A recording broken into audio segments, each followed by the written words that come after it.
Jailed for blasphemy, Nigerian ex-Muslim free, but the threats continue. After more than 4 years in prison for blasphemy, Nigerian ex-Muslim atheist Mubarak Bala is finally free, but his ordeal is far from over. Once the outspoken president of the Humanist Association of Nigeria, Bala was arrested in 2020 after posting comments on Facebook that conservative Muslim lawyers in Kano deemed insulting to Islam. His sudden guilty plea of 18 charges of blasphemy stunned supporters, and he was sentenced to 24 years in prison, a term that was later reduced on appeal. Now released, he remains in hiding, fearing for his life in a country where blasphemy laws and religious extremism leave little room for dissent. Quote, freedom is here, but also there is an underlying threat I now have to face, Bala told the BBC. While humanists and activists worldwide celebrate his release, the dangers are far from over. Quote, thanks that he's out, thanks that he's a free man, but no thanks because there is a dent on him as if he committed a crime, said Leo Igwe, founder of the Humanist Association of Nigeria. Yet, despite years of imprisonment and ongoing threats, Bala remains unshaken. Quote, I knew the dangers and I still decided to do it, he said, standing firm in his defiance. So, this is incredible news because we have been following the case and bringing attention to the case of Mubarak Bala literally since he was imprisoned. This happened very early on into my involvement with Atheist Republic. So this is something I've been following like basically since the beginning, for me. Um and so we've had a lot of new people like join AR, so I'll give a background on his case. So basically, 4 years ago, in the spring of 2020, Bala was arrested after a Facebook post he made. And in this Facebook post, he was comparing a local preacher to the Prophet Muhammad and like basically I can't remember the exact details, but made some sort of comparison and called them maybe like a terrorist or dangerous or something. And what ended up happening is some lawyers took offense to this and filed a complaint against him that literally in the complaint this shows how low of an opinion they have of Muslims, by the way. They said that he had to be arrested because his comments would lead to violence against him. So basically like an open victim blaming statement. They're like, he has to be taken to jail and imprisoned because we know that people are going to go try to kill him. So for the sake of public harmony, like we need to put him in jail because we know that people are going to go enact violence and terror upon him. Okay. So, that shows you like what they think. Um and basically, so he has been, what's the word I'm looking for? Unjustifiably detained in prison for 4 years now. For people who are not familiar with how things work in Nigeria, in the northern states, they operate under Sharia law alongside common law. And Mubarak Bala first became very famous in Nigeria because he was literally sent to a mental asylum because he apostatized from Islam, because he became an atheist, because he didn't want to be a Muslim anymore. They sent him to a mental hospital because I think his father was maybe an imam or something, or a religious man. And it literally took like intervention to get him out of the mental hospital where he was forcibly, involuntarily confined. And then that kind of like started his career in activism and becoming the president of the Humanist Association in Nigeria and being really active in all this stuff. So him being he was arrested and then he was actually transferred to the northern states where it's very dangerous for him to be there because one, there were police officers, active duty police officers threatening to kill him themselves. He was being maltreated in the prison system. He was not getting medical attention. There were reports that he was being forced to pray, forced to observe religiously. And they also took him to the northern states because then he would be subject to Sharia law, which is obviously very dangerous because not only was he an apostate, but he blasphemed. allegedly. And so the penalty is death. And so for 2 years, he was held without trial and detention, roughly 2 years. I can't remember exactly. Finally, he went through an actual trial. And in the trial, there was a stunning move where all of a sudden he ended up pleading guilty to everything because him and his family were being threatened. And he thought that, according to interviews that I was reading, that if he just pled guilty, then it would help everything just go away. Unfortunately, not the case. So he ended up getting 24 years for this blasphemy. And it was a big, big shock when this came out. Well, thanks to the intervention of Humanist International, his legal team, the intervention of, I mean, this went up to the United Nations, the US Commission on International Religious Freedom got heavily involved. Like, this was a giant, giant, giant undertaking to fight for the freedom of Mubarak Bala. And because of this international cooperation, the scale of which we only know like a little bit about, behind the scenes, he now is free. And this is a huge accomplishment. This is a huge achievement. And this really, really is a cause for celebration, because for people who are not familiar with what we do on Atheist Republic, like, we take it very seriously, raising awareness about atheists that are persecuted for their atheism, or the persecution of alleged blasphemers, or the persecution of ex-Muslims. And so when these cases come forward in the media, I personally find it very important to talk about them as much as possible. And Mubarak Bala was one of those cases. And but even though now he's released from prison, he got a 20-year reduction on his sentence. And let me emphasize once again, I mean, he was unjustifiably detained for 4 years of his life on some absolute bullshit that was unconstitutional. He's still in danger, and he's in a safe house because, his face is everywhere. Like, people know who he is.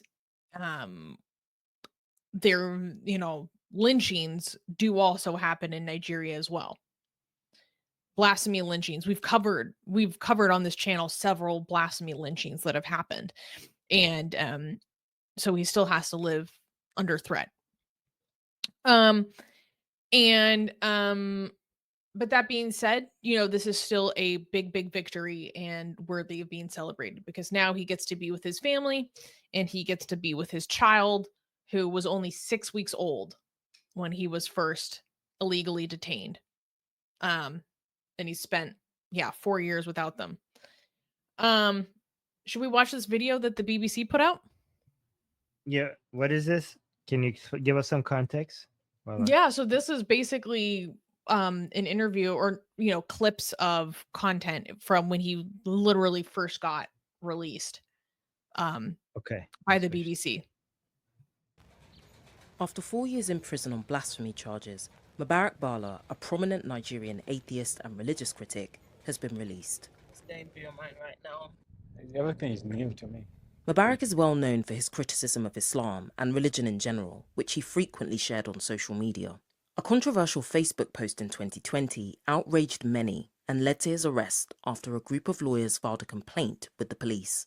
After 2 years in prison awaiting trial, Mubarak was convicted of insulting religion with the intent of breaching the peace, an offence under Section 210 of the Kano State Penal Code. He was sentenced to 24 years in prison after pleading guilty to 18 counts against him. Mubarak's legal team say they believe he's still in danger, so he's being housed in a secure location, where he has his first meal as a free man. Will you join me? I've missed all these things. Mubarak's release comes months after his sentence was reduced, after an appellate judge ruled his original sentence was excessive. So there's a lot of secrecy around your release, and a lot of precautions have been taken by your team, because there are concerns that there might still be people out there trying to harm you. Are you concerned about your safety? The freedom is here, but also there is an underlying threat that I will now have to face. Probably all those years, those threats are only maybe they're out there while I'm here under some security system. The concern about my safety is always there. I was in court when you pled guilty and many people were shocked. Why did you decide to do that? I believe that what I did then was saving not only my life, but people in the state, and especially those that were attached to my case, because they're also a target. Of all the calculations I ever had being an atheist, I always felt that the Constitution of the federal government protects atheists and protects me. I know you were in 2 prisons. So initially you were held in prison in Kano before being transferred to Abuja. What was life like in those 2 places? In the beginning, I was not allowed any contact whatsoever. No phone call, no visitations, nothing. When I was in Kano, I never thought I may get out alive. In Kano, it was about living or dying. But then I'm in Abuja, and now it's about just the freedom that I could smell, but I can't really get hold of it. Do you have any regrets? Well, my activism, my posting on social media, I always knew the worst would happen. And I always mentioned to people that when I took the decision to come out, I knew I could be killed. I knew the dangers, and I still decided to do it. And what's next for you? I have a lot to do. I have a lot of catching up to do, family-wise. I have a lot I hope to achieve. Mubarak's arrest and detention sent shockwaves across the world and sparked a fierce debate about freedom of speech. For atheists and humanists in Nigeria, his release has been a relief. Generally, for me, it's thanks and no thanks. Thanks that he is out, thanks that he's a free man, but no thanks because there is still that dent on him as if he committed a crime. But there are still concerns. Nigeria is one of the most religious countries in the world. Blasphemy is an offence under Islamic law, which operates in 12 states in the north of the country. It's also an offence under Nigeria's criminal law. Do I think Nigeria is safe for atheists and humanists right now? The answer is no. As long as there are places in this country where somebody can openly say this in name of preaching or in name of sermon, I don't think that this country, can be said to be a safe place for atheists, humanists, skeptics, and free thinkers. As for Mubarak, he's keen to make up for lost time. His son was just 6 weeks old when he was imprisoned. How does it feel to see him, Mubarak? It's a relief. He's a bit shy, forgot me and a bit, maybe. Oh. Yeah. Yeah.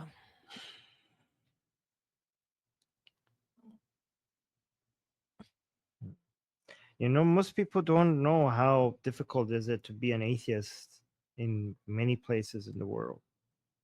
We need to have more awareness about that. In the same way that we have awareness regarding the level of Jew hatred that exists around the world, we need to also raise more awareness regarding how much the level of disgust and hatred that exists against atheists. We need way more awareness on that. I really appreciate that he actually uses the term atheist, not just humanist, because humanist is the taboo is around atheism, and he is not afraid of using that term when it comes to normalizing it, to making it, he's paying the highest price for it, and he's not. Yeah, I appreciate. Thank him. We should be thanking people. Yeah, Amir said thank you.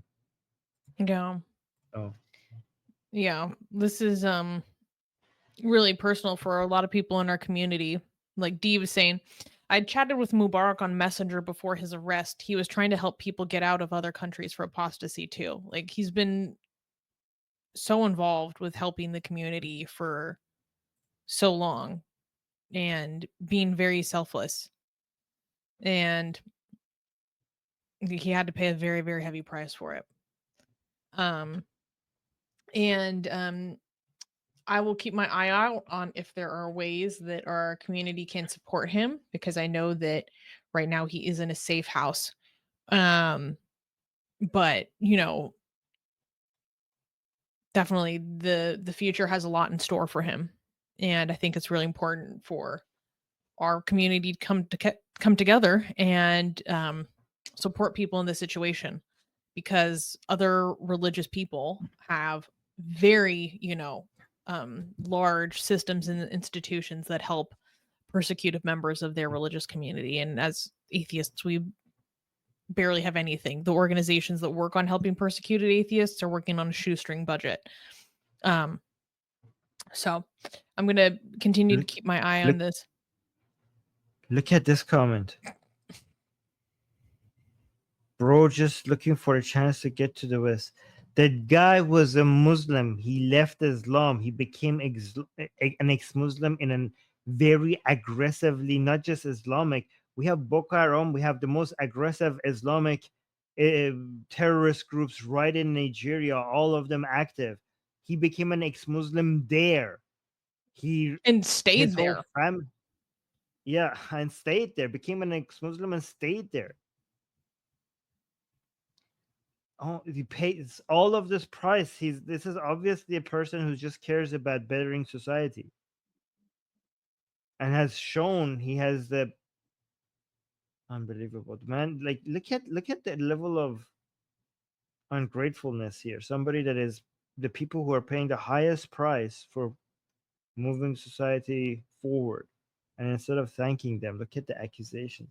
I remember when he was first arrested, the level of hatred and vitriol that was pouring out against him on social media, like I'll never forget.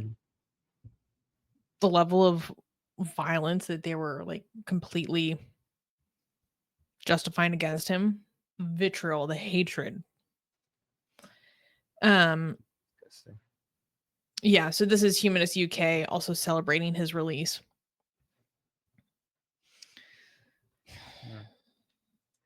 Yeah. All right, let's do the. Thank you guys for all your kind messages in the chat. Yeah, I know some more saying I completely agree with you.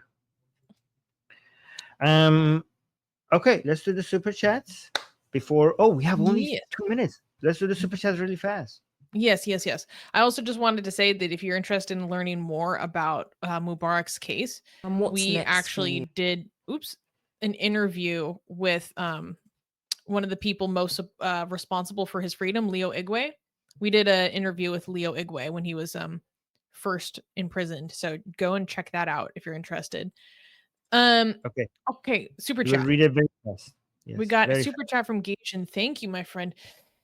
Saying, rejoice for Canada's cucked commie Commonwealth will at last be liberated as our 51st state. Okay. You will now know the freedom of co-pays. All right. Now hold on. Hey. Last time you guys tried that, we burned down the White House. Remember, the only the last time you tried that, we came all the way to the White House, so be careful what you wish for. Do you know who makes the most amazing, gorgeous, and other adjectives that I can't use here on YouTube, blasphemous art ever? We do! And for some reason, we are giving it away for free. Download them now using the link in the description before we change our mind.